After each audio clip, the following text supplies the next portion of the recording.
Blizzard are back. This is potentially absolutely massive news, and we absolutely need to discuss this. This is huge.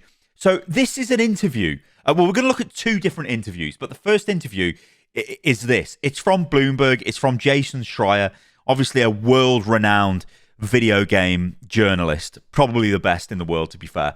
And this is huge.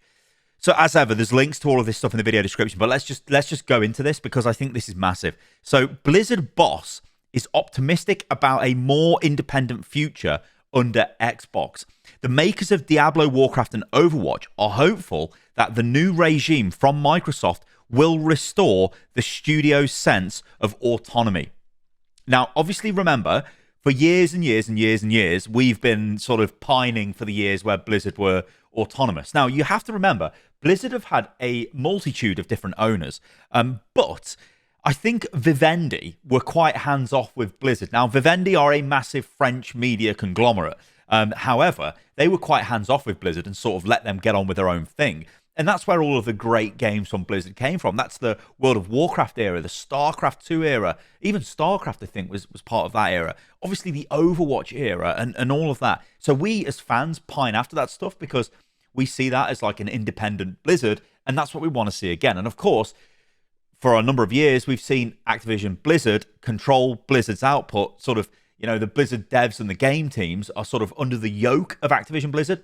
A very quick rundown of like sort of how they operate is Blizzard are split into different teams. So for Overwatch, you've got T4. Team 4, that's the unit that works on the Overwatch game, and there's all the different teams for all the other games. These units are sort of independent, and then they report to sort of Blizzard management. The problem is Blizzard management then reports to Activision, and then Activision Blizzard management, and then all of the extra stuff laid on top. And, you know, we've got to be honest, for a long time, Activision Blizzard as a company were just chasing as much revenue generation as possible, probably so Bobby gets really good-looking quarterly reports so he can sell the company for a shitload more money. And that's kind of what happened. Also, of course, it appeases stock holders. Now, this new world we're in, with Blizzard being owned by Microsoft, or Activision Blizzard King being owned by Microsoft, I was really hoping that they break off these elements to and let them be their own thing. And it really looks like that's what's happening here. So Blizzard is going back to just being Blizzard, and it can focus on what it does best. Now, the other thing as well, they're kind of less exposed to shareholders because Microsoft is a frigging massive company. And the little, you know, gaming division, it sounds crazy to say that. It's not insignificant, but inside that division, you've got Blizzard, and it's like, hey, just get on with your own thing, guys. It really doesn't matter. This is really cool, and this is exactly what I wanted to hear. But anyway, let's go through the article. So, developers at Blizzard Entertainment, the maker of popular video game franchises such as Diablo, Warcraft, and Overwatch, nervously prepared for a big meeting with their new bosses. On October the 13th, after a protracted battle with regulators, Microsoft Corp had completed its $69 billion acquisition of the gaming studio's parent, Activision Blizzard Inc. 2 weeks later, Phil Spencer, the head of Microsoft Xbox, and his lieutenants were inbound, or I should say lieutenants. I'm British, aren't I? On Blizzard's Warcraft team, leaders scrambled to compile a PowerPoint presentation, as they would have in days past, detailing their vision for the future and the products they had in development. But when Spencer arrived at Blizzard's campus in Irvine, California, he told them something pleasantly unexpected. He wasn't interested in talking business. He just wanted to check out their games and meet their staff. Before long, Spencer was battling orcs and trolls on his phone while playing the new mobile game, Warcraft Rumble. Afterwards, the company served barbecue outside, and Blizzard employees lined up for hours to ask questions and take selfies with Xbox executives. What they were trying to communicate to us was really wanting to get to know us, said John Haidt, general manager of the Warcraft franchise. We're not here to tell you what to do. We're not coming in with a master plan. How can we help you? It was awesome. Wow. I mean, that's massive. That is massive. It's too early to know how Blizzard will ultimately change under Microsoft, but Spencer's visit helped ramp up a growing sense of optimism among Blizzard staff after years of disillusionment with their previous boss, Activision Blizzard Chief Executive Officer Bobby Kotick. In 2021, following his handling of a sexual misconduct lawsuit, close to 2,000 Activision Blizzard employees signed a petition calling for Kotick to step down. In October, when the Microsoft deal finally closed, Kotick announced that he would be leaving the company at the end of the year. Blizzard staffers are particularly hopeful that the new regime will restore the studio's sense of autonomy. In an interview, Blizzard president Mike Ybarra said that Spencer had indicated that he wants Blizzard to be more like the independent studio it once was. Amen to that. Church is in session or something. To that description, that is exactly what we want to hear. That is absolutely music to my ears. That is incredible. And look what Ybarra says to it. I absolutely love that. Ybarra said, it motivates the teams. Yeah, because it gives them ownership back of what they've created and lets them create. If you get the best people together, you don't need massive teams. You just get them together. You put them in a room. You let them cook. They'll cook and they'll give you greatness. That's what Blizzard used to do. And in recent years, they've not been doing that because they haven't been allowed to do that. So hopefully, Microsoft let them cook. Blizzard became part of Activision in 2008 and for years remained largely self-governing. But in the late 2010s, Kotick and his executives began pressuring the studio to cut costs, expand development teams, and produce games more quickly. The interference was unwelcome to company diehards.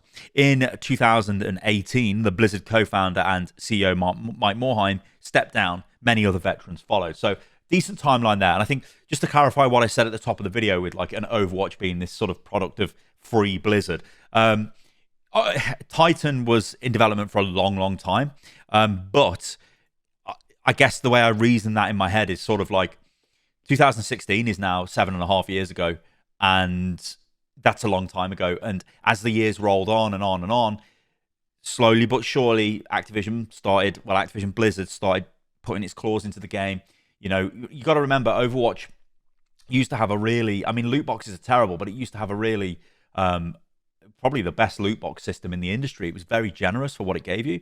Of course, yes, you still had to buy the game, and yes, there were still microtransactions in said game, which back in 2016 was like a crime. I know all games do that now. In fact, the latest thing is selling early access to games, which is like, it's crazy. In fact, Blizzard are still doing that with the Warcraft expansion. You literally get 3 days early access if you pay $100. Like, what the actual fuck is that, Blizzard? That is horrible. Anyway, the point I was trying to make is 2016 is a long time ago, and things have got progressively worse since then. And that's sort of the effect of Bobby Kotick and the relentless chasing of revenue generation. And it has to be said, you know, this is a company that basically had the biggest game, or one of the biggest games, every single year in Call of Duty. So that's a lot to live up to for the other game teams, you know, which is probably was a big problem. Anyway, by contrast, over the past decade, Spencer has taken a largely hands-off approach to the dozens of game teams that Microsoft has purchased. Ybarra said he expects the precedent to continue at Blizzard to the benefit of all. In the 2 years he has been in charge, Ybarra said he had to run... straight from his mouth. He had to run many decisions up the chain of executives at Activision, slowing everything down. I mean, going to Phil and saying, hey, can we do this? I think he would just look at me and go, run your studio, Ybarra said. I do think our decision-making will be faster. We're, again, already seeing this with Overwatch, right? With the Aaron Keller IGN interview. I think he was a lot more open in that than he usually would have been, because it would have been very PR washed. It would have been, can we say that? Can we not say that? You can't say this. You can say that. Anything that would have a material impact on the share price, you can't say. But like I said, now they're in Microsoft, which is a massive company. I don't think anything they could do would materially impact Microsoft's share price, to be honest, unless they started World War III. Okay. Before the acquisition, Blizzard hits, misses and delays could significantly impact the share price of Activision. Moving forward, Blizzard will account for a much smaller slice of the $2.6 trillion Microsoft, a difference that in theory could ease the overall pressure on the studio and give Ybarra more leeway to share numbers and results with his employees.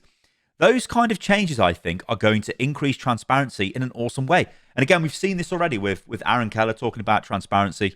You know, great. One frequent question among staff is whether Blizzard will now be allowed to experiment more freely. In recent years, Blizzard has increased the focus on billion-dollar franchises such as Warcraft, Diablo, and Overwatch. A narrower emphasis that was on full display at the company's recent BlizzCon convention in Anaheim, California. Meanwhile, both fans and employees have lamented the lack of attention for beloved and yet less successful games such as the long dormant Starcraft. Ybarra said that on the heels of the acquisition, he still intends to have big teams working on the largest franchises, but he is also open to less mainstream projects, including a possible return for Starcraft, which is big news. Under Kotick, many Blizzard staff members with experience developing real-time strategy games left the company. So if the franchise does return, Ybarra hinted that the next iteration could be in a different genre altogether. And Ybarra says, "It's not me saying go make a StarCraft game," Ybarra said. "I need to have someone who has the vision and passion that comes with the idea, and I'll bet on that team." So the thing with StarCraft is, yeah, everyone left. I mean, I think Stormgate is one of the games that's being made by ex-StarCraft devs. Basically, all of the cream of the crop RTS developers left because Bobby Kotick says, well, this isn't a billion-dollar franchise. I don't want to, we're not going to work on this. In fact, I want you to go and supplement the Warcraft team or the Overwatch team. Imagine being a developer of StarCraft, being told, go away and make some cosmetics or something. It's probably not that like puerile, but it's the same kind of thing. So these people leave the studio. This obviously means that, you lose talent. And over a number of years now, Blizzard has just been bleeding top-level talent because it's been a hellhole to work at. So things like this will take time to come back. Although the thing I do want to say on StarCraft is there was the StarCraft Battlefield game, which was cancelled. Maybe that could come back. I mean, I think that would be really good, actually. Like a huge Battlefield. Like make a planet-side game, Blizzard. Do it! Do it! Okay, at the moment, Spencer's broader vision for gaming revolves around the Xbox Game Pass, a subscription service in which users pay a monthly fee for access to a catalog of games. At Microsoft, the focus on a broad subscription offering can greatly influence what kinds of projects are valued. Developers can help bolster Game Pass with titles that strongly appeal to a particular demographic, even if they don't sell millions of copies to the masses. Yet another potentially major change for everyone at Blizzard. Yeah, and another reason why a StarCraft game would be acceptable. I mean, this is why Age of Empires has basically been developed by Microsoft, because it's not a billion-dollar franchise, but it doesn't matter. They can just add it to Game Pass. Ybarra, who spent more than 2 decades at Microsoft before joining Blizzard in 2019 and becoming president in 2021, said he had yet to discuss his own future with Spencer. He would like to stay at the studio as long as possible. "Someone will drag me out of Blizzard," Ybarra said. "That's how long I will be here." Okay. Honestly, I think that's really good news. I think that is the start. Basically, Phil Spencer is saying everything that I wanted to hear, and he seems to be doing everything that I sort of wanted him to do in my wildest dreams. That is just essentially break Blizzard off, let Blizzard be Blizzard, let it work on its own games, reduce the focus on crazy monetization, and just let it get on with things. Honestly, that's music to my ears. Okay, the next thing I want to show you guys is this. So this is an interview on Rock Paper Shotgun. Again, there's a link to the video, to the post, I should say, or the website in the video description below. So this is about new players wanting new content, and we're just going to pull out the quote here from the Blizzard president, and he says this: "We know that players want new content literally almost every single day. At the same time, it takes large teams to be able to deliver that. So you have to monetize it in the right ways. At the same time, I always tell the teams, when someone spends $1 or a penny with Blizzard, I want them to feel good after they do that. How do we get to a world where we know that's always going to be the basis of what we're doing?" Now, the mental thing about that is, obviously that was not the case, especially not the case for Overwatch, because did you particularly feel great if you were not able to complete your battle pass and you had 20 levels to go and you're on the final day of the battle pass and then you had to get out your credit card to buy the remaining levels? Did you feel great doing that? I don't think you did. And there's a load of other examples. Do you feel great earning souvenirs in the battle pass? No. So a bit of a delusional comment, but maybe it's more of a forward-facing comment. It also goes on to say, "We want to serve players with more content in our universes. At the same time, we want to make sure we're responsible and meet their expectations. I think we're still fine-tuning a lot of these things as we go forward, but it's something top of mind for me as we go forward. Blizzard's execs do remain open to the proposals that aren't live services," Ybarra commented, "be it a 4-hour experience or a 400-hour experience, nor are they afraid to create new IPs or turn models upside down. Still, the publisher's current portfolio suggests that majority of chips are on the service gaming for the moment." Okay, Yeah, like, will Blizzard start moving away from live service games? Will they start go down a different path? I don't know. I really don't know. But what we do know, I think, from all of this is Blizzard has a new direction. It definitely does have a new direction now.